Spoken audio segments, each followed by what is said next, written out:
Welcome to the Daddy Murr and Nina Show. I'm your host, Daddy Murr, and this is Nina. And we have great guests on here for you today. Two of them, Diane and Linda, and they are from the Cotta Blues Project. Did I say that right? Correct. Got it. All right. Well, why don't you go ahead and do me a favor, tell everybody what the Cotta Blues Project is all about. Well, I had a vision a few years back that I wanted to do a project to honor the Mississippi blues, the Delta blues musicians who never got their due. They were just as good as their peers, some even better, but through life circumstances, they never reached the pinnacle as some of the others, like B.B. King, like Son House, just to name a few. Oh, But I love B.B. King. yeah, I do too. His daughter is one of my great friends, and it's just a humanitarian effort to actually just give back and to present them our flowers. Flowers for saying thank you, for being the trailblazer that you were or that you are, and just keep striving because fortunately, all six of the musicians that were chosen for the project are still performing. So what we say, Linda, is that's right? That we just want to add a ring or rung to the ladder for them to climb higher. That's all. Awesome. Don't want anything out of this other than to say thank you for the music that you've given us, and we wish that our little part or our little effort would help propel you to even greater heights. Absolutely, and that's a lot of what the Daddy Murr and Nina Show is. I mean, really, we interview independent artists, and that's what you're doing. You're promoting independent artists that didn't get as big as they probably should have or could have, right? Right. That's awesome. A beautiful piece is that the Delta blues musicians and the foundation they laid, both emotionally, spiritually, and also musically, has been something that almost anyone who is an independent artist today has built on. You can pick any genre, and there are roots in the Delta blues musicians. For example, Delta blues musicians are telling a story, and they're telling a story that the world needs to hear. And folk music is very much about storytelling. And singer-songwriters usually write from the heart to the heart. Delta blues musicians definitely write from the heart to the heart. And there's a spiritual aspect to what they perform, which is something you'll find in today's spiritual and gospel music. And what they did technically became the foundation for rock and roll. Eric Clapton, the Beatles, the Rolling Stones, they all borrowed from Delta blues musicians. So I could go on and list more genres, but the work of the Delta blues musicians, including the unsung Delta blues musicians, has really given a foundation for just about everybody today, particularly independent musicians. Oh yeah, I agree. Oh, absolutely. Everybody has such a strong feeling whenever they listen to music. And it can lift you up and make you reminisce and just make your day better. So, we're grateful to them as well. Yeah, I mean, Elvis Presley was another one. He started off with the blues down there, and he transformed it into a faster, more rhythmic beat. Because blues is usually generally kind of slow, right? Well, yeah, not really. It goes back and forth, doesn't it? Yes, it's a mixture. One thing about the early 1900, 1910, 1920 Delta blues musicians was they didn't set out to be a musician. I'm going to be a musician. They just got on their porches and played to whatever instruments that they could fashion that would make a sound, make a beat, make a rhythm. And they poured out their heart and soul for the miseries and the hardships that they were going through. It was just a song. It was just an outlet. initially. And then it became more popular, 30s and 40s. B.B. King came along, Son House came along. I mean, just so many. And what happened was they became desired. They became, people wanted to be in their presence. They wanted to hear this music because it touches the soul and it's colorless. It's colorless. There's no one, there's no race, there's no nationality that cannot relate to the blues. It's the song of the soul. And a lot of times it's in sorrow, but there's happy blues too. There's happy blues as well. Oh, yeah. And I agree with you with the earlier statement that blues was basically the foundation for a lot of different genres. Almost all genres. You know, with the different rhythmic beats and stuff like that.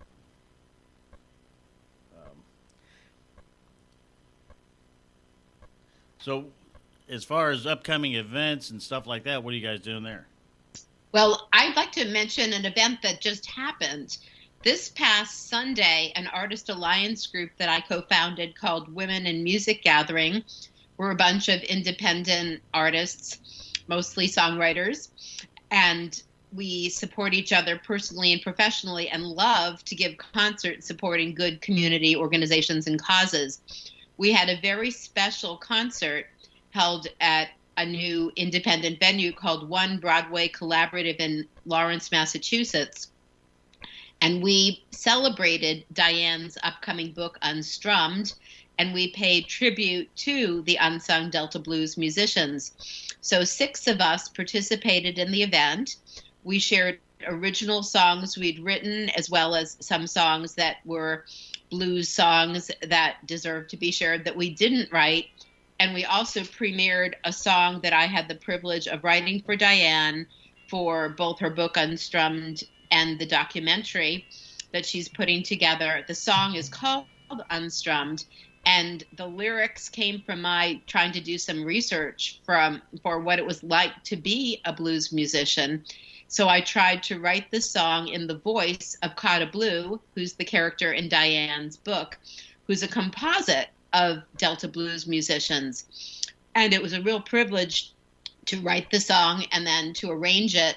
And we had our entire group performing it and premiering the song as part of the concert we did last Sunday. Wow. So that was a very exciting event that we just had as a celebration and kickoff, honoring all the wonderful work that Diane has been doing.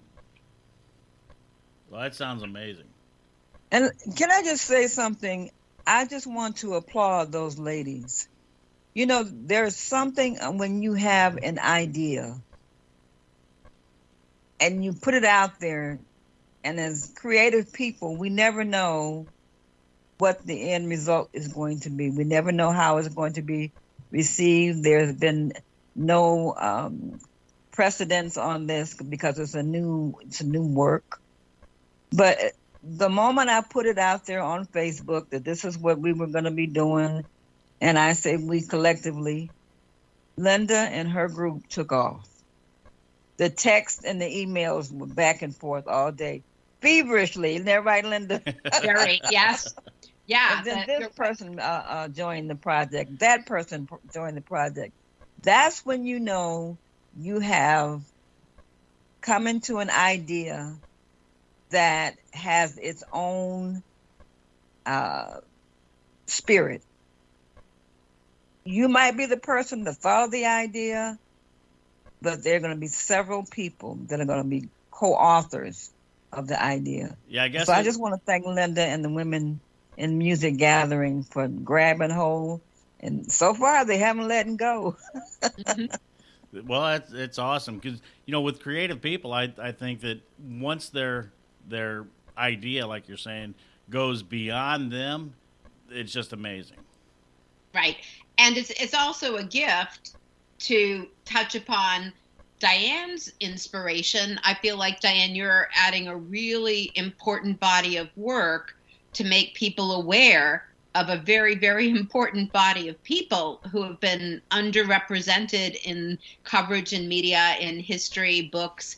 and to be able to give the spotlight to very deserving and important people in our music history and also just our overall history is a real gift. And I think that not only did I resonate with that personally, which is why I organized our group to take part, but when I put the word out, it resonated with members of our group because we all are touched by the contribution of Delta Blues musicians. So it's a real gift when we receive a inspired vision and it touches our hearts, and then we bring our hearts and our vision to help uplift this inspired vision, which is clearly of service to everybody who it touches. Oh, absolutely. It sounds like you guys got an amazing group of people working on this. Diane has really done a fantastic job bringing amazing people together on this project. That's awesome. So I tell you what, we are about 17 minutes into it. You want to go ahead and play your song there, Linda? You want to introduce that? Just as a context, because I wrote Unstrummed so recently, and because even though we recorded the Women Music Gathering singing Unstrummed, it isn't a radio quality production, and the radio quality production I'm working on will be ready hopefully by April 1st. What I did is I gave a song from my brand new home album that charted at number 18 on the folk charts from Folk Alliance International. It's called Jazzin', and a lot of people have really enjoyed it. And I can say that it was inspired by the roots of Delta Blues musicians because even jazz has roots in the Delta Blues. Awesome. Yeah, so here it goes, Jazzin' by Linda Marks. Thank you. Does that make sense? It totally makes sense. I tend to write from the heart to the heart, and inspiration is a word that many people say about the songs I write. And it's also wonderful to write nurturing songs because particularly during this pandemic time, people have needed the soothing. Oh, absolutely. They need a big hug. Definitely. And music is a way to reach across all geographical bounds and give people a big hug. Oh, absolutely. Yeah, we interview people from all over the world, and that's what we try to do at this show: give people a hug, get them heard, and when it's good, it's good. It's a beautiful gift. I think everybody's missing the social aspect. 2 years of being basically cooped up and masked up, and music is one of the ways for us to it's an expression for creative people. And when you can express certain emotions through your music, like you did with that Jazzin' song, and it gives people a hug no matter where they're at while they're listening to it. That's very beautiful. So that's one of the reasons why we do this. Well, thank you for doing it. Oh, you're more than welcome, and thank you for coming on. A privilege. Now,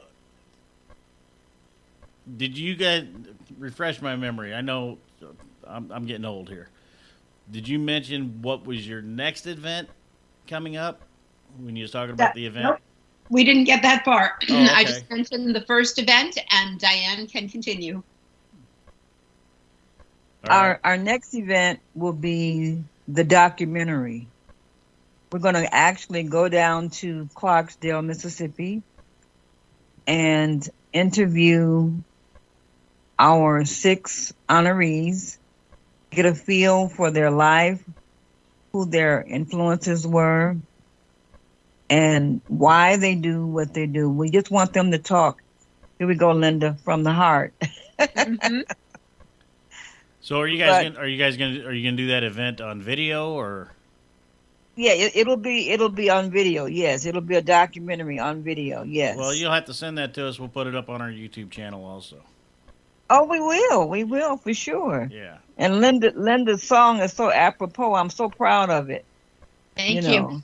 If you are interested, we do have a YouTube clip of the Women in Music Gathering singing Unstrummed. So, Tom and Nina, if you're interested in getting the YouTube clip that's live from the show, it's a good idea. I can send it to you. Absolutely.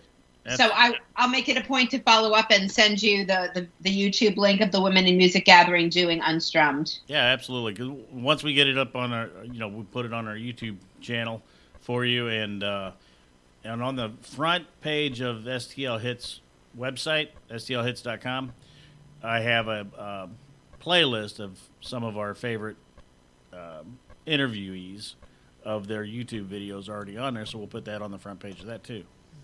Thank you very much. Much appreciated to give more visibility to this very important project. Oh yeah, yeah. And we both have to give a great big round of applause to our PR, as I call her, our PR powerhouse. That's Cindy D'Adamo. She is awesome. She has taken awesome. Our news clips and our posts and put them in places that I never thought they would go. Yeah, in the Hollywood Digest, the LA Times. Wow. Just so many different outlets. They pick up the stories from those major news carriers. And I had a gentleman to email me from England about the project. So you never know, once you put something out in the atmosphere, in the universe, you never know where it will land. Oh, and we're just so pleased with Cindy's work, and her connections have helped her. She and I have been working together for at least 15 years, since the MySpace days. So when I knew that I needed someone in the business who could understand my vision, and make it hers, and make it others, I knew to call on Cindy. Well, and then the moment I talked to Cindy, then she talked to Linda, and from then on it was on. Yeah. Cindy curates a roster of artists. Her firm is Lady Lake Entertainment, and I am privileged to be one of her artists, as is Diane. And one of the things I love about Cindy is when she chooses artists to be Lady Lake artists, not only do they need to meet a high bar in terms of music, they also have to have a deep heart and be committed to making the world a better place. So I really am honored and grateful to be on a roster of people like Diane, who really, really are trying to make a positive difference in the world, both through music and through projects. And the Women in Music Gathering, one of the co-founders was Cindy. In fact, she sort of tapped me on the shoulder. She knows that if she has something she wants to create, I can make it happen. And so she tapped me on the shoulder saying, hey, maybe it would be good to do something with a group of women musicians. And that led to my founding, along with another woman named Colette O'Connor, the Women in Music Gathering Artist Alliance Group in 2018. So Cindy is a very talented gardener of projects that are going to benefit humanity. And I really love that about her. Yeah, I've worked with Cindy for a long time. That's Cindy with Lady Lake PR, or Lady Lake Entertainment. Exactly. I have actually worked with Lady Lake since Daddy Murr first began years ago. So wonderful, wonderful people over there. Definitely. That's wonderful and here we are, all of us are talking right now because of Cindy, who connected all of us one way or the other. Absolutely. So yeah, it's always great when you have a special project like yours, and you have a lot of people backing you up. It for me, it makes me feel like there is hope for the human race. Mm-hmm. Well, thank you for your part too, because what all of us are doing, including in this interview, is we're trying to offer an uplifting vision, of what happens when people are trying to do good things. And I think people need to hear and see models of what we can do, because right now, between 2 years of pandemic living and it's not over, the war in the Ukraine, in the United States, insane inflation like none of us alive have seen, a lot of people feel down and hopeless and scared. So when people are giving examples of we're people and we're trying to make a difference, you can too, that helps people have more hope.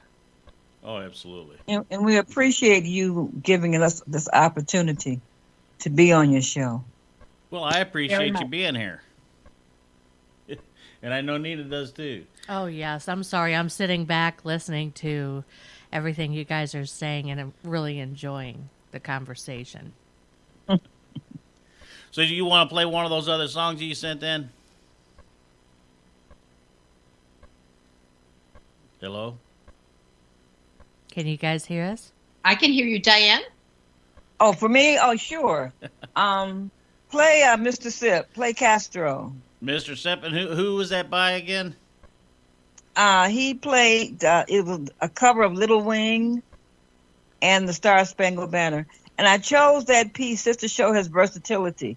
Because he can do gospel that makes you cry and blues that makes you do the same thing. I mean, he has a phenomenal voice and a phenomenal guitar style. But when I heard that, I'm like, okay, he's in a little bit in the rock lane. So this is just to show his versatility. All Little right. Wing and then the Star Spangled Banner. And here The live concert. Oh, there's a live concert. Okay. Mm-hmm. Here we go. Welcome back to the Daddy Murray Nina Show. That was Mr. Sip with Little Wing and the Star Spangled Banner. Awesome. Oh, yeah, that was great. Are you guys there? Yep. Very much there. Oh, Yep. great. Yes. Okay, so why don't you go ahead and plug yourselves again. Make sure everybody knows exactly where they can get a hold of you at. Wow. Well, we have a Facebook page called the Cotta Blues Project, and we have a website, thecottabluesproject.com, and then individually, my Facebook page is Diane Cameron Elam, and my email is thesittingstone@gmail.com, and Linda will share hers. Certainly. There's also a Cotta Blues Project page on Facebook, and there's a Women in Music Gathering page on Facebook, and I have two pages, my personal page, Linda Marks, and also Linda Marks Music, and my website is lindamarksmusic.com, and I can be reached by email at L as in Linda, S as in Susan, M as in Marks, HEART, Heart, the body organ, so lsmheart@aol.com. And also, I have two YouTube channels. It's a crazy story how that happened. One is called Linda Marks, one is LSM Heart. Yeah, you know, with the with YouTube, and Google, the way since Google bought YouTube and all that, I've accidentally set up 3 or 4 different YouTube channels, not even knowing I'm setting them up. Right. Mm-hmm. The way they do things now. It's easy. It's easy to make that mistake. Now, are you selling any copies of this, or is this... When the book comes out, it will be for sale. Diane, you can speak more to that. Yeah, there's a companion project to the documentary, and it's called Unstrummed. Mm-hmm. It's a fictional story of a Delta blues musician in the 30s who did not get his due for a variety of reasons. And then there's a turnaround in his life toward the end of his life that makes all of the miseries and the rejections and everything that he received worthwhile. So it's a fictional story, but I think that when we write books, we hear stories that have not yet been told. Now, So I think somewhere in the world, I don't know if it's just Mississippi, but somewhere in the world, that's a true story. Now, is that book coming out just in book form, or are you going to have it as a... It will be on Amazon, available the end of April. The end of April. And right after that book comes out, then the documentary filming will begin. Awesome. That sounds exciting. Sounds like you got a lot of coals in the fire there, Diane. Mm-hmm. Yeah. But very exciting stuff. Very exciting. And Linda, we don't know that that's the end. We don't know that. Right. And one could say this is just the beginning because we're planting seeds and we'll see what comes of them. I'm in the process of producing a radio quality version of Unstrummed, the song I wrote for the Cotta Blues Project. And once it is ready, I'm going to release it as a single. It will also be either part of my 2022 album, Everyday Legends, or it may turn out to kick off my 2023 album as part of a collection. But the single is going to be released sometime in the first half of 2022. And when you put a song into the world, you never know where it's going to go. But I'm looking for that song to win awards. Well, I am. That's one that you're going to have to send it to us. Absolutely. Absolutely. I will send it to you when I have the radio quality version, and I will send you the YouTube link for the Women in Music Gathering performing it, recorded live on an iPhone on Sunday. Sounds perfect. And what about the T-shirts, Linda? You all had That's T-shirts. right. Diane created these really wonderful T-shirts that have the cover of Unstrummed, the book, on them, and it has the logo for the Women in Music Gathering on the back, and it's a gorgeous shade of aqua, which was pulled out of the colors in her gorgeous book color, and it was really fun for all of us to wear those T-shirts for the concert. Now, do you have those T-shirts for sale? Yeah, any merch? They can be. They can be. Yeah. You know, we don't know how far this is going to go. We don't know the road that it's going to go take us down. So that might be the next big thing. Yeah, I mean, the proceeds from the shirt sales can fund your next project toward your Cotta Blues Project. That's right. It can fund the trophies that we're going to give to the honorees. And maybe, you know, could even a little cash honorarium would not be a bad thing to give them either. So that's true. We'll and see. Also, a hope is to plant the seeds for a nonprofit that can raise money over time to support Delta Blues musicians. I know that's something you've started to put in motion, Diane, and I appreciate all right. the I have a nonprofit that's been in effect since 2003. And as a matter of fact, I'm sitting here in front of the computer revamping it, if you will, to make it ready to receive grant funding. So, you know, this is a work in progress. And what's your nonprofit organization? It's called It's All an Act 2, the number 2. It's All an Act 2.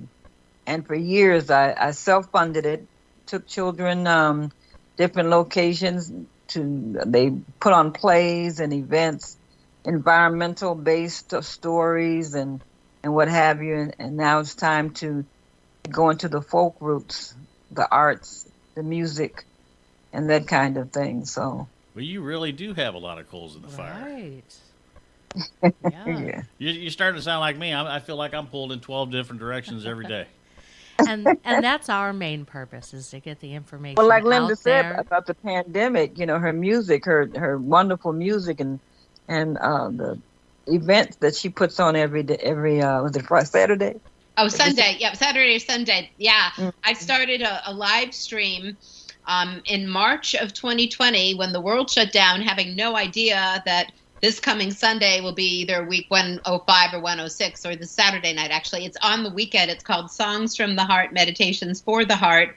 And when all my gigs were canceled, it was a way of still providing something uplifting and inspirational to people. And it's ended up getting a global audience. And here we are, and it's still going on. So that was something I would have never imagined that the pandemic birthed. I'm sorry, Linda. Go ahead. As artists, we work our best under pressure and in dire times, because as Linda said, we want to bring hope. We want to be a light. Mm-hmm. And so since the pandemic, this is my third book.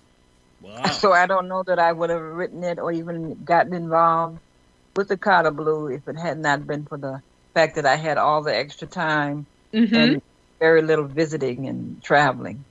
Yeah, I relate as well. During the pandemic, I had to finish 2 albums that were coming out in 2020 that both got delayed when the world shut down and the studio shut down. One album was about 90% ready to be taken to the final mix and mastering level for release. The other was about 75 or 80% done.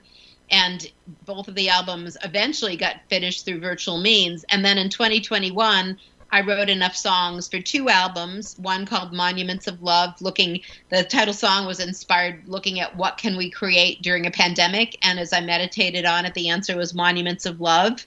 And then my album Home, which was released as a CD on January 1st, 2022. And then I have the songs written for Everyday Legends coming out, and I'm working on an album called Kindness, which one could call, favorites from my library, from my catalog, that Eric Belke from Hudson Hardy Music and Glenn Barrett from Morningstar Productions have been working on to release on June 1st. So never in a million years would I imagine that so much music would be written, arranged, produced, and released in such a short time, but that's what the pandemic ended up doing. Yeah, it gave a lot of people a lot of time. Mm-hmm. At home. And with creative people, you gotta create. It's just Exactly. the way it is. Exactly. And the other thing as a songwriter is when I see things happening in the world that are pulling at people's heartstrings, that's what inspires me to write. I'm not someone who sits down and says, let me go write a song. I am more touched by people and events, and that's what catalyzes, just like when Diane told me about her project and about Cotta Blue, and I started to research the lives of Delta Blues musicians. That song came from my heart. It was not at all intellectually driven. And to write a story from another person's voice is a really poignant experience of really learning and growing and trying to understand so that others can also learn, grow, and try to understand when they hear the song. Oh, Well, you were absolutely. spot on. You caught the vision beautifully. Thank you. Told you that song makes me teary, especially at the end when he says he won't be unstrung. It's like a person that's determined Exactly. against all odds. Against all I'm odds. still gonna make it. Well, I can't He's wait gonna to make hear it. I can't wait to hear it. Yeah. And we'll be spreading your message by doing a replay on this Saturday. So once you're aired, then it will be replayed on Saturday. You will go into the rotation on the station with the music. And, We're just sharing. sharing, getting it out there. Well, we really appreciate all your support of our vision, as well as the vision and the creations of so many independent artists. Well, thank you very much. And we are just about out of time. Right. Now, also, you could go to stlhits.com in order to see all the places that we will be putting this on podcast. So it's shared with a whole bunch of different places like Deezer and Apple Podcast, Facebook Podcast, iHeartRadio. So you This can interview listen will to be it on at any iHeartRadio. time. Oh wow! Yeah, with Deezer, Josephine. Just go on the station, check it out. We've got all the little buttons there that Daddy Murr set up, so it's easy to get to those platforms. Just follow the podcast link at stlhuts.com. Thank you. So and once we do turn this into a podcast version, it stays up there forever. So that's a lifetime worth of advertisement for you. How's about that? That's a beautiful gift. Thank you. So I love you, Linda. I love you, Diane. And I want to say thank you to Diane and Linda, both from the Cotta Blues Project, coming on the Daddy Murr and Nina show right here on STL Hits Radio. You all have a great day. Yes, thank you so much. Thank you.